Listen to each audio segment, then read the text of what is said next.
नारद उवाच शीर्षादेवम्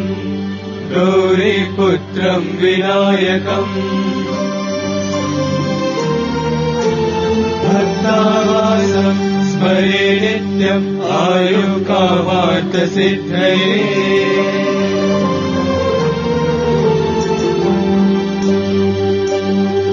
प्रथमम् वक्रतुण्डम् च एकदन्तम् द्वितीयकम् तृतीयम् कृष्णपिङ्गाक्षम् गजवक्त्रम् चतुर्थकम् लम्बोदरम् पञ्चमम् च षष्ठम् विकटमेव च सप्तमम् विघ्नराजेन्द्रम्